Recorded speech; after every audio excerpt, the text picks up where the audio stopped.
پہ آقا کریم علیہ الصلوۃ والسلام نے اپڑاؤ ڈالا وہ ریتلی زمین تھی، اور جہاں پہ کفاران مکہ نے اپڑاؤ ڈالا تھا وہ سخت زمین تھی، لیکن اللہ تبارک و تعالی نے بارش کا نزول کیا جس کی وجہ سے وہ جو ریتلی زمین تھی وہ دب گئی اور مسلمانوں کو اس کے اندر لڑنے کے اندر آسانی پیدا ہوگی۔ اور میرے آقا کریم صلی اللہ تعالی علیہ وسلم نے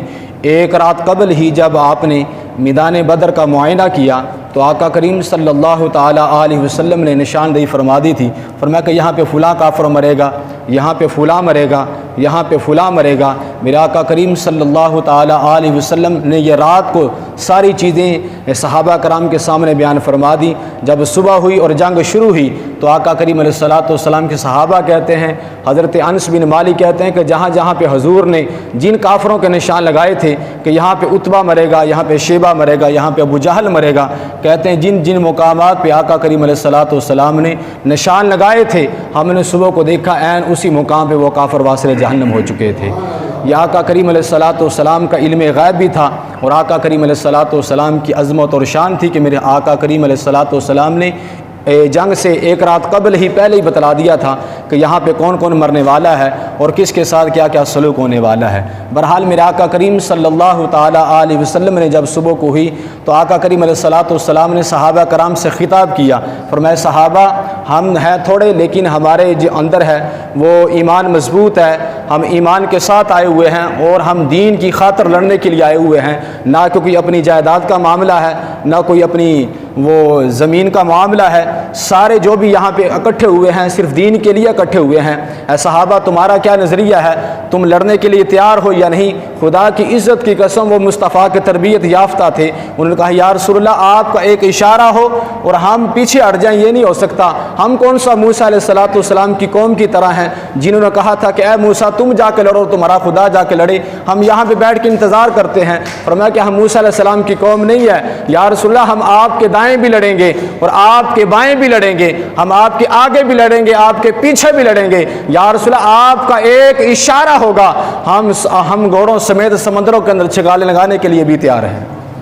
یہ صحابہ کرام کا جذبہ تھا، یا رسول اللہ آپ کا ایک اشارہ ہو ہم تو چھلانگے لگانے کے لیے تیار ہیں، گھوڑوں سمیت سمندروں کے اندر کود جائیں گے، یا رسول اللہ آپ کا ایک اشارہ چاہیے، جس طرف آپ اشارہ کریں گے ہم سفر کرتے چلے جائیں گے، یا رسول اللہ یہ جان تو جا سکتی ہے لیکن مصطفیٰ سے غداری نہیں کر سکتی، یا رسول اللہ یہ جان تو جا سکتی ہے لیکن دین مصطفیٰ پہ آنچ نہیں آنے دیں گے، یا رسول اللہ اگر ہماری جان جاتی ہے تو چلی جائے لیکن قیامت تک کے لیے اسلام کا جو پرچم ہے وہ بلند ہی نظر آنا چاہیے۔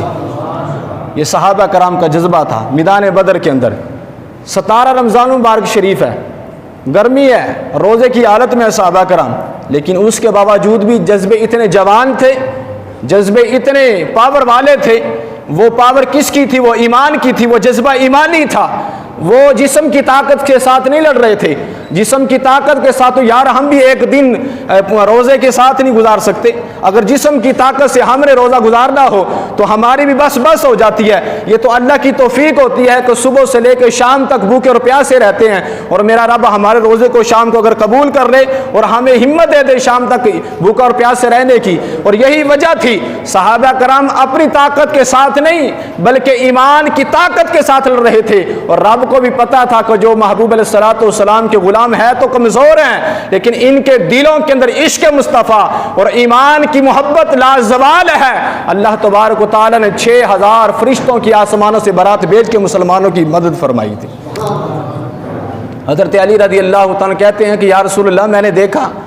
کہ ایک تیز ہوا چلی اور تیز آندھی آئی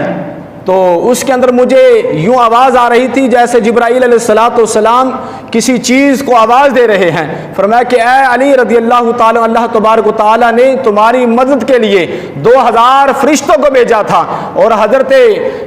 جبرائیل علیہ الصلوۃ والسلام جس گھوڑے پہ سوار تھے اس گھوڑے سے کہہ رہے تھے اے ہزوم آگے بڑھ، اے ہزوم آگے بڑھ۔ خدا کی عزت کی قسم محبوب فرماتے ہیں 2001 مرتبہ فرشتوں کا لشکر آیا، کہ اس کے بعد پھر 2000 کا لشکر آیا، حضور فرماتے ہیں پھر 2000 کا لشکر آیا، اللہ تبارک و تعالیٰ نے 6000 فرشتوں کے ذریعے تمہاری مدد فرمائی ہے۔ تو آپ اندازہ کیجئے مسلمان تو 313 ہیں لیکن 6000 فرشتے آئے۔ وجہ کیا ہے؟ جب انسان استقامت کے ساتھ اپنے مقصد پہ ڈٹ جاتا ہے، جب انسان استقامت کے ساتھ اپنے مقصد کے اندر لگ جاتا ہے، اللہ تبارک و تعالیٰ پھر اس کو اس کی استقامت اور اس کے جذبے کے اندر حوصلہ اور ہمت ضرور عطا فرماتا ہے۔ اس لیے خالق کائنات نے شاہ فرمایا تتنزل علیہم الملائکہ الا تخافوا، فرمایا کہ جو انسان استقامت کے ساتھ ڈٹا رہتا ہے، خالق کائنات آسمانوں سے فرشتوں کی بارات بھیج دیتا ہے۔ ثم استقاموا تتنزل علیہم الملائکہ، فرمایا کہ جو انسان استقامت کے ساتھ اپنے کام کے اندر ڈٹ جاتا ہے، اللہ تبارک و تعالیٰ پھر اس کی جو مدد ہے وہ فرشتوں کے ذریعے فرماتا ہے۔ تو اللہ تبارک و تعالیٰ نے مسلمانوں کی استقامت کو دیکھا۔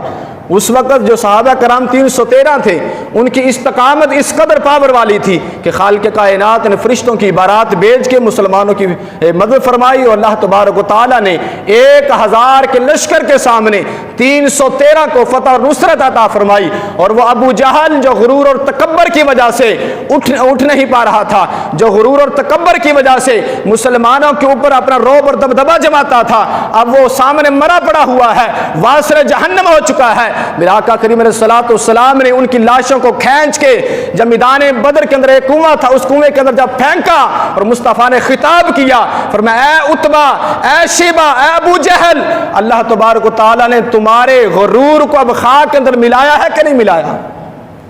تمہارے غرور کو اب اللہ نے خاک کے اندر ملایا ہے کہ نہیں ملایا؟ تو حضرت عمر بن خطاب عرض کرنے لگے یا رسول اللہ کیا یہ ہماری آواز کو سن رہے ہیں؟ میرے مصطفیٰ کریم علیہ الصلوۃ والسلام نے فرمایا یہ تم سے زیادہ سننے والے ہیں، یہ تم سے زیادہ سنتے ہیں۔ تو اس لیے اس وقت آقا کریم علیہ الصلوۃ والسلام نے پھر ان سے خطاب کیا کہ اب تمہارے ساتھ اللہ تبارک و تعالیٰ نے کیا حشر کیا؟ تم تو بڑے غرور اور تکبر کے ساتھ مسلمانوں کے ساتھ ظلم اور زیادتیاں کر رہے تھے، تم نے تو مسلمانوں کا جینا دوبر کیا ہوا تھا مکہ شریف کے اندر، مسلمانوں کو تم نے مجبور کیا ہجرت کر کے وہ مدینہ کے اندر آئے، لیکن اب کیا ہوا کہ اب تمہارا جو غرور تھا وہ اللہ نے خاک کے اندر ملا دیا ہے۔ اور ابو جہل کو مارنے والے 2 ننھے صحابہ کرام تھے جن کا نام معوذ اور معاذ تھا، وہ ننھے شہزادے تھے، آقا کریم علیہ الصلوۃ والسلام کی تربیت یافتہ تھے۔ وہ حضرت عبد الرحمن بن عوف کی بارگاہ میں آتے ہیں اور آ کر کہتے ہیں اے چچا جان ہمیں ابو جہل کے بارے میں بتلائیے وہ کون ہے؟ وہ چھوٹے بچے جانتے نہیں تھے ابو جہل کون ہے، نام سنا ہوا تھا، ہمیں ابو جہل کے بارے میں بتلائیے وہ کون ہے۔ فرمایا کہ ہم نے سنا ہے کہ وہ گالیاں دیتا ہے محبوب باری کو، کہتے ہیں مر جائیں گے یا ماریں گے اس ناری کو، سنا ہے وہ گالیاں دیتا ہے محبوب باری کو، کہتے یا تو اسے مار دیں گے یا خود مر جائیں گے، وہ ہمارے محبوب کو گالیاں دیتا ہے، اس کی یہ زبان کیسے باہر نکلتی ہے مصطفیٰ کریم علیہ الصلوۃ والسلام کو گالیاں دینے کے لیے؟ کہتے ہیں مر جائیں گے یا ماریں گے اس ناری کو، سنا ہے گالیاں دیتا ہے محبوب باری کو۔ جب حضرت عبد الرحمن بن عوف نے اشارہ کیا کہ اے نوجوان بچوں، وہ سامنے جو گھوڑے کے اوپر اپنی قوم کا سروے کر رہا ہے، جو معائنہ کر رہا ہے، وہ ہے ابو جہل۔ وہ دونوں شہزادے ننھی ننھی تلواریں لے کے یوں لپکتے ہیں جیسے ایک باز لپکتا ہے کسی چیز کی جانب، یوں جا کے جیسے شہین ایک چیز کی جانب جا کے لپکتا ہے، جا کے لپکے اور اس کے گھوڑے کے اوپر جا کے وار کیا اور اس لعین کو گھوڑے سے نیچے اتار کے اس کے اوپر تیروں کا اور تلواروں کے جب حملے کیے، اللہ تبارک و تعالی نے ان شہزادوں کے زخموں کی وجہ سے اسے واصل جہنم کر دیا۔ آپ اندازہ کیجیے ان نوجوان بچوں کے اندر جذبہ تھا نا، وہ جذبہ ایمانی کہاں سے ملا تھا؟ وہ مصطفیٰ کریم علیہ الصلوۃ والسلام کی بارگاہ سے ملا تھا۔ آج ہمارے نوجوانوں کے اندر جذبہ کیوں نہیں ہے؟ آج ہمارے نوجوانوں کے اندر نماز پڑھنے کا جذبہ کیوں نہیں ہے؟ نیکی کا جذبہ کیوں نہیں ہے؟ وجہ کیا ہے کہ آج ہمارے اندر جو ہے ایمان وہ کمزور پڑ چکا ہے۔ اگر انسان کا ایمان مضبوط ہو پھر کوئی بھی ایسی چیز نہیں ہے جو سامنے آڑے آ جائے، پھر بڑے بڑے پہاڑ بھی ہوں وہ پہاڑ بھی آڑے نہیں آ سکتے، پھر خدا کی عزت کی قسم ایمان کے سامنے کوئی بھی چیز جو ہے وہ پہاڑ کی مانند کھڑی نہیں ہو سکتی بلکہ ریت ثابت ہوگی۔ یہی وجہ تھی حضرت معوذ حضرت معاذ کا جذبہ ایمانی تھا کہ انہوں نے آقا کریم علیہ الصلوۃ والسلام کی محبت کے اندر آ کے اور آقا کریم علیہ الصلوۃ والسلام کے دین کے لیے اس لعین کافر کو واصل جہنم کیا اور اپنی ننھی تلواریں لے کے مصطفیٰ کی بارگاہ میں آگے اور آ کر کہنے لگے یا رسول اللہ میں نے اسے واصل جہنم کیا ہے، دوسرا کہتا ہے یا رسول اللہ میں نے اسے واصل جہنم کیا ہے۔ پھر آقا کریم علیہ الصلوۃ والسلام نے دونوں کی تلواروں کو دیکھا، فرمایا کہ اے شہزادو تم نے دونوں نے اس کو واصل جہنم کیا ہے۔